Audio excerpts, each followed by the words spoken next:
Let's take a look at how to format in-text citations in MLA Style. Keep in mind that the in-text citation is meant as a point of reference for your reader to find a full citation on your works cited list. So we always take information that we already have from our full citation on the works cited list and incorporate a little bit of that information in the in-text citation in the body of the essay. 90% of time, in-text citations are enclosed in parentheses. We will take a look at one or two other instances, how to incorporate an in-text citation in the body of an essay. But for the most part, our examples will be enclosed in parentheses so you can see what it would look like if it were enclosed in parentheses at the end of the sentence. With that in mind, we'll use the first source that we formatted for our works cited list, a book source, a printed book with an author. For an in-text citation with an author and a print source that has page numbers, we will include the author's last name and the specific page number from which we obtained the information that is being cited in the body of your essay in the in-text citation. So it would look like parentheses, author's last name, page number, parenthesis, like this. With this in-text citation, we are indicating that we obtained the information from this sentence or this paragraph from the author Roach, and we found the information specifically on page 178 of Roach's book.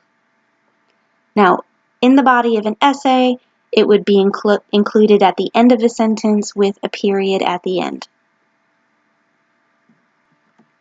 In the body of the essay, your in-text citation would look like this. Similarly, for an article or story included in a collection or anthology, you would still include the author's last name and the specific page number from which you obtained the information that's being cited. It would look like this.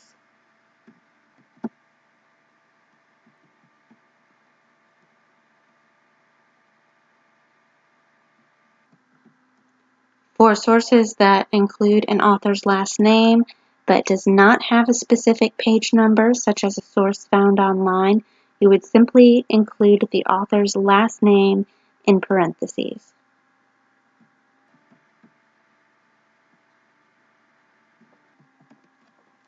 Another way to include an in-text citation in the body of your essay is to incorporate it as part of your sentence. When you're specifying that a certain author is making a recommendation, you include the author's last name in the sentence, in the body of an essay, and that is your in-text citation. If the author is from a print source, at the end of the sentence you would include a page number in parentheses, like this. Now, this source was an online source and did not have page numbers, so we would not need the page number at the end of the sentence.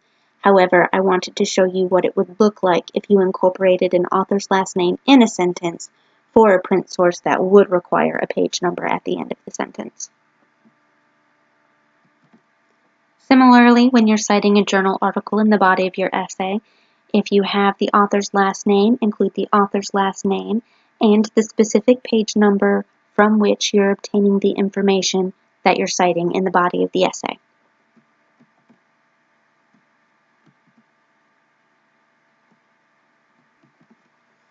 And this is what it would look like, traditionally placed at the end of the sentence in parentheses.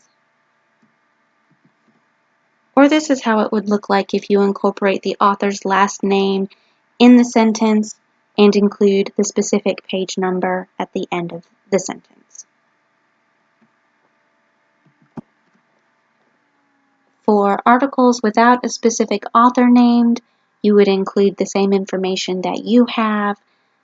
In this case, it would be the title of the article enclosed by quotation marks within parentheses.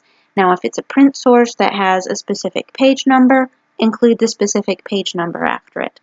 Our example is an online source, so it does not have a specific page number, but it would look like this.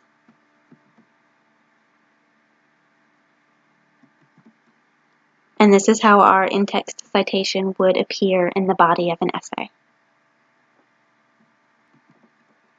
Similarly, a video, a documentary, a clip from YouTube would also be enclosed in quotation marks in parentheses. Use the information that you have.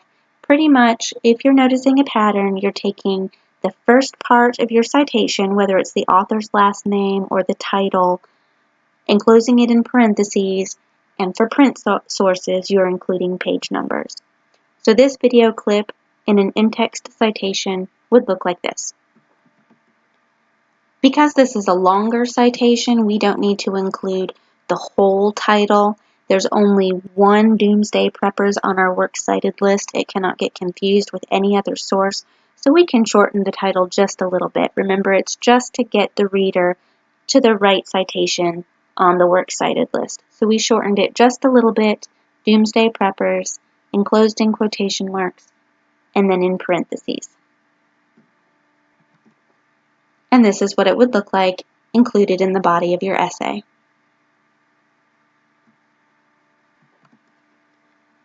So using the sources from our sample works cited list, this is what the in-text citations would look like for each of the sources. Apocalypse, the title of the article or the word being defined in quotation marks and parentheses. For sources with an author name and page numbers, we include the author's last name and the specific page number from which we obtained the information that we're citing in the body of our essay. In this example, we're saying that we obtained information from page 259 that is necessary to include in the body of our essay. Doomsday Preppers, we can shorten it from Doomsday Preppers Episode 1 to simply Doomsday Preppers in quotation marks in parentheses. For online sources or sources that include an author's name but no specific page number, we just include the author's last name, like Khan. Roach is a print source, so we include the author's last name and the page number that we're citing, which will likely change from each citation.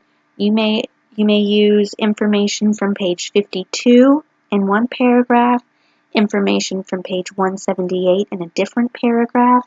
Make sure that your page numbers change appropriately, that the page number reflects the specific page of the information that you're citing at that moment. Similarly, Smith, if we find information that we want to cite on page 44 of the Smith article, then that citation would be Smith 44. Make sure your page numbers are accurate to the information that's being included.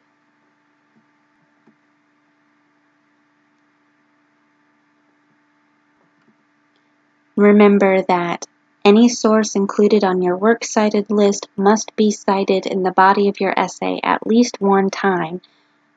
So your instructor would expect to see at least one in-text citation from each source listed on your works cited page.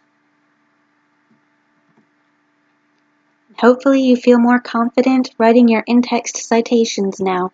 They are not meant to trick or trip up students. It is merely a way to share information in an organized and logical manner.